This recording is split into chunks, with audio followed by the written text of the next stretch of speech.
Hello and welcome to my review of the Genestealer Cults Abominant. One of these models will cost you £15. He's a melee specialist HQ choice, basically a champion amongst the mutant aberrants of the cult. He's a misshapen wrecking ball of muscle and chitin that wields a heavy bludgeoning instrument.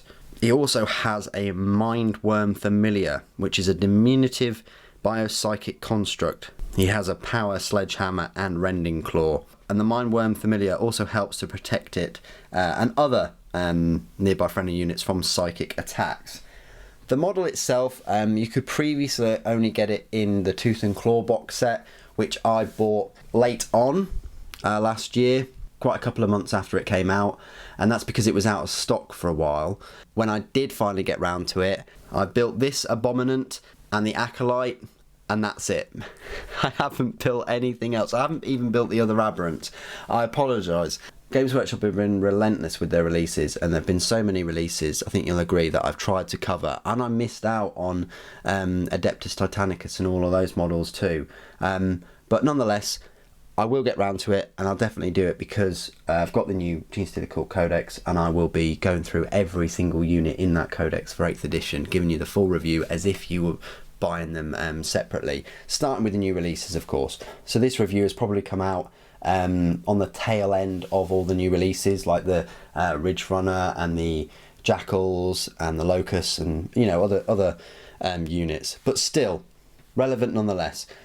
Let's have a look what you get for your £15. Well, first of all, you get the model on this whopping great big 40mm Terminator base, I'll tell you that. So he does stand out compared to the other HQ choices. He is an Abominant, so I like this kind of, you know, two faces kind of thing, this mutation that's going on. Huge muscles there, couple of claws, and then, you know, he's got 3 arms. He's got a little arm there, which I'm not sure is helping him that much, but then he's got this massive arm there, and he's got this little psychic familiar, which looks blind, the poor thing. You know, and he's got chains. He's still got these chains around his ankles and his wrists as well. Got this huge power Sledgehammer. Absolutely wrecks face. You could just imagine him swinging that. Lots of detail on this model. You can see there the stitching and the bones that have protruded out of the flesh of the Abominant. You can also see this bag with some holes in that's got a skull. So Games Workshop did a good job hiding a skull in there, full skull. He's still in a little bit of his mining gear, but yeah, there's plenty of detail there. I like the robe that's sort of, you can see some of the familiar poking through it from his little left foot there to his little tail and his chitin armour, or just his exoskeleton really. Yeah, there's just a lot going on. Really fell in love with this model and with the Tooth and Claw set.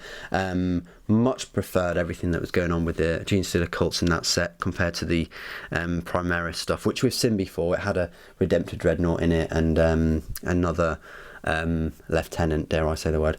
Anyway, so that is the Abominant. Really nice model for £15, and he's an HQ choice. Finally, you know, Genestealer Cult get a really awesome assault HQ choice. I just want to show you him next to some other units in the army. So next to the Locust, which again is a, you know, bit of an assault master, bit of a bodyguard. That's where he comes up to. He's aberrant size anyway, probably a little bit bigger than an aberrant, but compared to the Locust, look, the Locust is a little bit taller because of that glyph, but bulk wise, no, it doesn't even hold a candle. Next to an Icon Ward, fair bit bigger than the Icon Ward. Obviously the Icon Ward's got that huge icon. Comparing him to a couple of HQ choices that I've got nearby, which would be the Primer, which would be the Magus. Magus is way taller, look, you can see that. She's huge. I wonder if she's too tall. I wonder if Games Workshop have actually sized the too tall, looking at her compared to this Abominant. And then you've got the Jackal Alphas, which is quite a smallish model anyway, but even she comes up to the bones on his spine there. And next to some Imperial models, You've got a normal Space Marine from the hero set right here. So Space Marine wise, very similar. Space Marine's probably a tiny bit taller height wise. And then the Intercessor, yeah, I'd like to see them go head to head, definitely. So Intercessor's a fair bit bigger. The thing is, I always thought the Abominants would be a bit bigger than they are, but you know, that's the size they are. So I hope that size comparison helps. This is my part of the review where I'll go through all of the rules for the Abominant. So you find him in your HQ section, as I've already discussed. He's a power points cost of a 6 and a points cost of 105. Power Sledgehammer is 0 points cost, and so is the Rending Claw. And I just assume that the Mindworm Familiar comes with him because he's not priced separately anywhere. So the Abominant then. His stat line reads: movement of 6 inches, weapon skills 3+, ballistic skill 6+, not that you need it, strength is 6, toughness is 5, 5 wounds, 3 attacks, leadership 8, and a save of 5+. Now that is a monstrous stat line. He's the same strength as the Patriarch, which is that Genestealer on steroids, basically. He's also the same toughness as one of those. He doesn't quite have the same number of wounds. He only got 5 wounds. He has nowhere near the same number of attacks with only 3. But still, nice to draw a conclusion with another assault monster. An Abominant is a single model armed with a Rending Claw and Power Sledgehammer. It is guided by a Mindworm Familiar which attacks using its familiar claws. Of course they're familiar to him. They're his claws. The familiar claws then, they're just a melee weapon, strength of 4, AP 0, damage 1, and each time a model guided by a familiar fights, it can make 2 additional attacks with this weapon. So what we're saying is, each time the Abominant fights, you get 2 attacks with those familiar claws. That's pretty good. The Power Sledgehammer, this is where it's at. Strength is ×2, bang. That's bumping your strength straight up to 12. Armor penetration is -3, and your damage is D6. Okay, that is a bit of a gamble, D6 damage.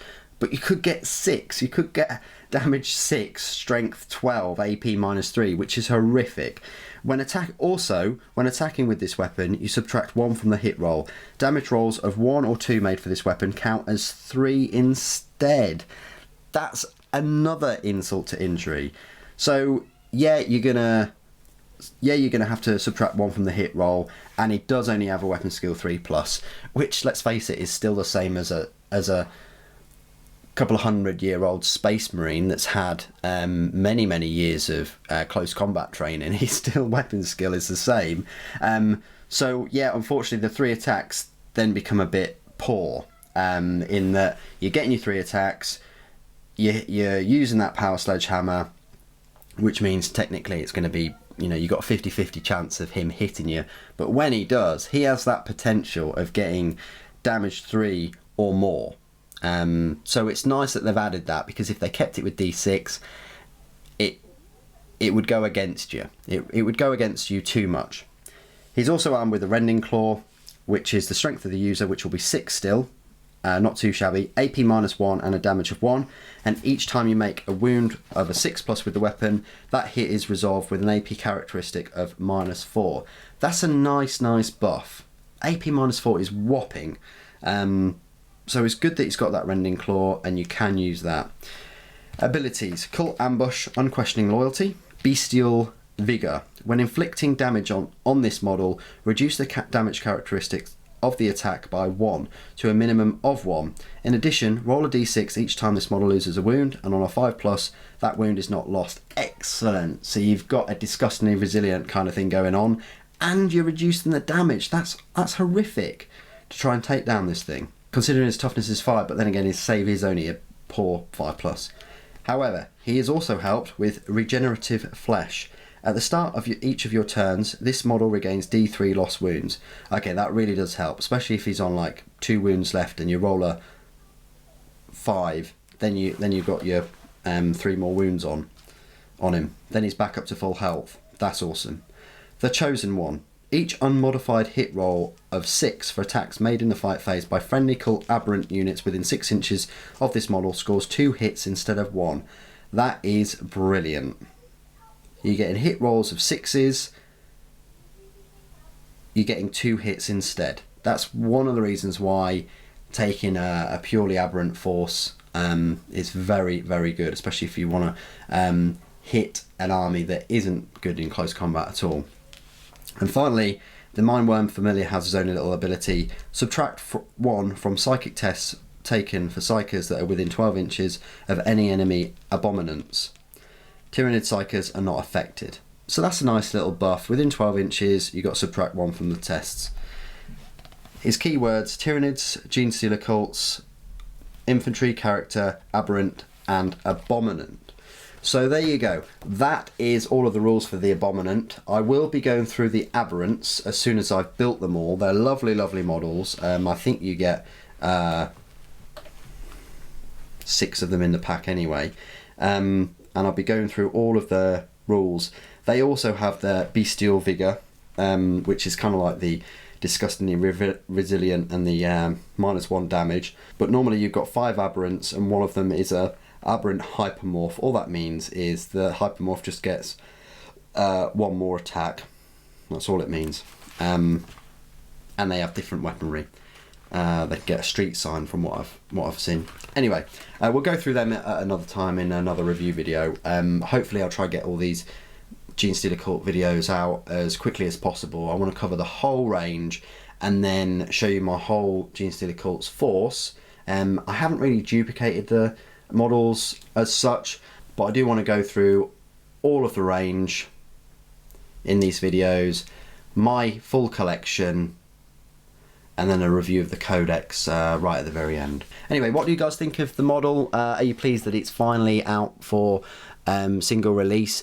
You just got to be patient with Games Workshop. They keep doing this, and it works for them, I guess, because they keep doing it, in that they will create a lovely shiny new model, bundle it with lots of older models or models that aren't selling as much, put it in a box or a game, like Speed Freaks, or Tooth and Claw, and then they want you to buy that game. They want you to buy their older stock so they can make more money. However, just be patient and wait until the model that you really want comes out separate, and you will get it. And it'll save you a bit of money too. If I can give you one tip in the review, that would be it. Anyway, thank you ever so much for joining me today. Thank you for watching. For the Norm Queen.